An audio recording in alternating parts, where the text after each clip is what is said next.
19 वर्ष पछाडि इजिप्टले साउथ अफ्रिकालाई हरायो गाइज, त्यो पनि 10 खेलाडी मात्रै खेलेर। अफ्रिका कप अफ नेशन्सको ग्रुप बी को आफ्नो दोस्रो खेलमा इजिप्टले संघर्षपूर्ण जित निकालेको छ। इजिप्टले साउथ अफ्रिकालाई 1-0 ले पराजित गरेको छ र इजिप्टले यो खेल सेकेन्ड हाफको 45 मिनेट 10 खेलाडीमा सीमित भएर जितेको हो।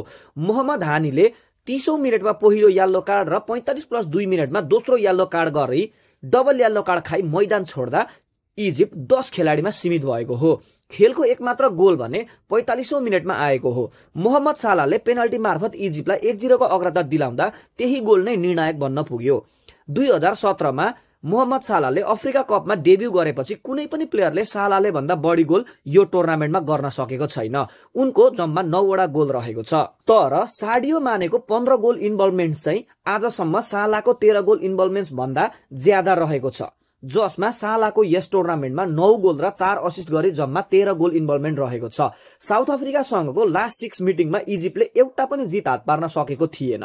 उसले 2 वटा ड्र र 4 वटा खेल हारेको थियो र आजको यस खेलमा 19 वर्ष पछाडि इजिप्टले साउथ अफ्रिकालाई हराउन सफल भएको छ। इजिप्टले आफ्नो ग्रुपको दुवैवटा गेम जितेर अहिले ऊ ग्रुपको टपमा पनि बस्न सफल भएको छ।